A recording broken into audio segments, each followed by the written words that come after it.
All right, y'all, what is going on? It's time for another edition of Upon Further Review. Of course, this is your man, Jamal. Today, we'll be going over a 1976 classic by the name of Car Wash. This one is starring Franklin Ajayi. We also got Bill Duke and Ivan Dixon. We also got appearances from Richard Pryor as well as George Carlin and Lorraine Gary. Now, this one, it's the plot is as simple as just a day in the life of these people at the Deluxe Car Wash in Los Angeles, but it's a little bit deeper as well. I definitely like how the movie gives you a spectrum of the different workers and just how they feel and what they come to work for and what drives them. For example, you got people that take this job very seriously. It means a lot to them. People such as Earl, and we mentioned Ivan Dixon's character Lonnie. Now he's an ex-con. He's also a family man looking to raise two kids. So he's always, he's the main one there on time early and the last one to leave, and he's closing up shop, and he has a whole lot of ideas that could make things better for the owner, Mr. B, but they always seem to fall on deaf ears. He doesn't have always doesn't have his ear, but he takes the job seriously. Like I said, Earl, he's known as the kiss ass of the crew, but he's the shiner. He feels he's special because he doesn't get wet. Again, we have the people who take this job very seriously for, again, their own reasons. And of course, we have the people who, come in there, they do the job, but they have other ambitions. They have other things and other interests they like to get into. We have guys like Floyd and Lloyd, who are would-be entertainers. In the plot, they have a audition after work for a talent agent. So they're looking to get into entertainment. We also got TC, again, Franklin Ajayi's character. He's in the comics and into creating his own superhero by the name of The Fly. Of course, he thinks he is so fly. That's his thing. But he also spends his plot trying to get back with his girl Mona and also trying to win some concert tickets, trying to have some fun with his life. So again, we have the people who are into it, who come to work, but again, have their other things going on. Of course, we got Sly, played by Garrett Morris. He has his own side hustles going on. Again, and then we also have, people who come in and they have fun at work. They're having fun. They're playing, jokes and tricks. Chuko, excuse me. We also got Henry Kinji's character, Goody, just the pranksters of the squad and all that. We have Geronimo and Scruggs. They're rambunctious. They're out the night before. They're coming into work. You got Scruggs, tripping about maybe catching the STD because, again, he's just living those wild nights with your boy Geronimo. So, again, we have all this going on, and then we have the opposite end of everything. Somebody who, just doesn't like their job, who, is very concerned about their position in life and where they see themselves next, and doesn't know how to express certain maybe interests, how to get into those. And I'm referring to Bill Duke's character Abdullah. On the surface, it's easy to pass him off as the angry black man or the stereotype of the Muslim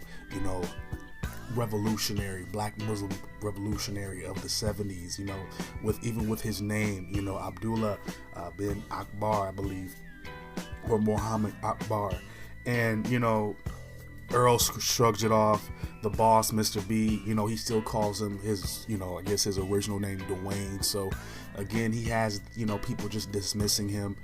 And again, he's at a job that he doesn't like. He feels like he's going through the motions, and he goes through a lot here. And the movie, it takes him on this this journey where he's very antagonistic to people, and it leads to him this mentality of he doesn't take this job seriously, and again, but that's all because he has all this other stuff unraveling and going on that you don't really see till the end, because spoilers, again, he eventually gets fired because of just his at work performance and constantly showing up late, because again, he doesn't take the job seriously. And mind you, I relate to a lot of these different characters because I've been at those different levels in terms of that spectrum and how I felt work or whatever, despite what didn't matter what job. And it was at various states in my life, younger, and even as much as I would say up to maybe 5-6 years ago, maybe even 4, 3, just as time, because again, you have to grow and you have to get out of those mindsets. You have to find ways to express yourself, and in those ways. But again, on the surface, they have Abdullah as this very frustrated, just this mad individual. But it turns out after he tries to rob rob the car wash after everything's been shut down, that he's really conflicted with what he has going on, and it's led to this depression, and it's just manifested, it's projected itself into this anger. And it took somebody like Lonnie to break things down and to make him question really what's going on, to get him to kind of open up again. And this is what's important for a lot of us, because again, a lot of us will get frustrated at our jobs of what we call work, and and it's up to us to kind of figure out, okay, what is it that we like about this situation? Can we stay here? And if it's just really a matter of just gaining skills or gaining those interests, let's pursue those interests. Because again, starting this podcast, starting the YouTube channel, that's done a lot for me, just to kind of even have these interests, to get it back into furthering my education. I've been into furthering my, my development, my physical development, getting back into shape. You get those positive ideals. I've even taken my job more seriously. You know what I'm saying? But again, Abdullah, he didn't have those opportunities, so it just manifested in there because he truly didn't have, his own real niche, really. We have Floyd and Lloyd who, want to be entertainers. They probably, they're singing and dancing. And you have, TC with his comic book interests. And you have guys with families, not just including Alani, but also Charlie as well. Another part of the crew as well. So again, we have all these different people with a lot more going on, but he doesn't have those things going on. And I've been there, and it causes those frustrations. So it's important to open up, important to find those positive outlines. Again, luckily for him, he had a friend like Lonnie who, even though he, is rough around the edges, Lonnie still worked with him.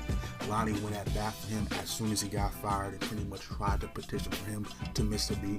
Although that initially didn't work out, Mr. B would come back and say, yes, we can talk about it. I'm willing to, have those discussions and even, listen to some of your ideas about improving everything. But again, back to Abdullah, just kind of wrap his kind of character arc up, because he was such a fascinating character in my opinion, because he was just so much more when I looked at it again, because again, he was, when I first looked at it, I just thought of him as angry, and why would you try to rob the place and all that when I was younger. But now I get it. He's very frustrated. He doesn't have those outlets. He feels like he doesn't have friends outside of, I guess the revolutionary clique that he's with. But, there's not a whole lot of sustained positivity, obviously.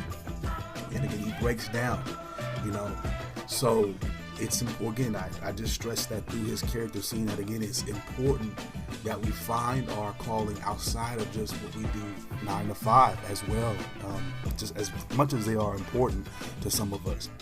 Now, moving on, like I said, this story is the day-to-day operations and kind of what goes on in the customers, of course, with the appearance of Richard Pryor. I really like this scene as well, particularly because there is that example of Abdullah's kind of antagonistic behavior, because again, your boy Richard Pryor, aka Daddy Rich, he shows up in his fancy car. Of course, he's, I guess you can call him a pimp slash preacher, you know what it is. That's what Abdullah calls him out for. But everybody sees him as this good guy, he just happens to have some money and all that. But Abdullah, again, he calls him out, calls him a pimp and all this stuff, and they go back and forth. And it's interesting because, after which, Richard has the Pointer Sisters finish him off, and they singing this song to him. You gotta believe in something. Now mind you, the whole point is to kind of get them to go along with Daddy Rich, or get him to go along with whatever, with Daddy Rich. But the question or the statement itself, you got to believe in something, means a lot, because again, there's almost a feeling that he might not even believe in himself. So he has to figure that out. And, that character, over the course of the film, we see that there's at least that attempt, thanks to Lonnie's help, of course, to do that. So we move on. A couple other funny scenes that I liked. Of course, we have Lorraine Gary, 1970s Karen. She's going off. She wants everything her way. She's mad because there's another speck on her car. They're not going to give it to her. And of course, they're not going to give her extra service. She doesn't want to tip them. Of course, her son Yak, she gets her come up, her comeuppance. I thought that was funny. Again, I'm not all familiar with some of the. Well, I'll tell you this. Outside of maybe Richard Pryor and George Carlin, a lot of the actors I wasn't all familiar with. Maybe with the exception of Bill Duke, because he's made other appearances, of course, that I've been like Predator. I remember that, and Menace to Society. A lot of you guys I weren't necessarily familiar with. Lorraine Gary in particular. So when I was watching this again and reading about the cast, I had to go kind of research these people again and research these people for one and look into what they did. And apparently all these guys were hot. These were all pretty much the who's who to some extent of that time period. So I thought that was really cool to kind of have them brought together. Of course, Joe Schumacher, I believe, produced this.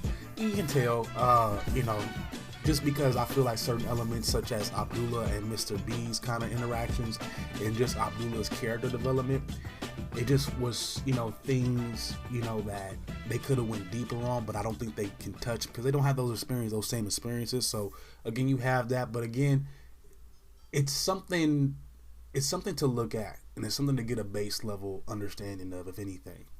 I definitely liked how they depicted the character of Lindy.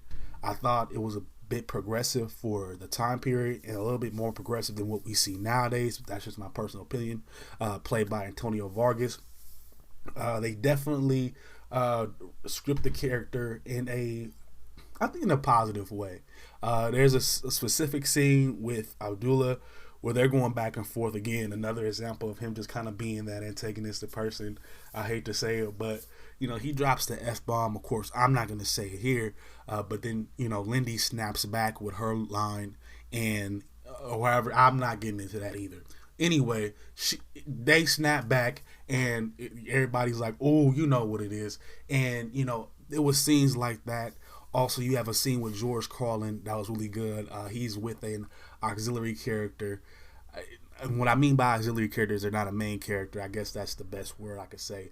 But, Marlene, who's his prostitute, and, she skips out on the tab. But leading up to that, he's all in the taxi cab talking about, I trust everybody.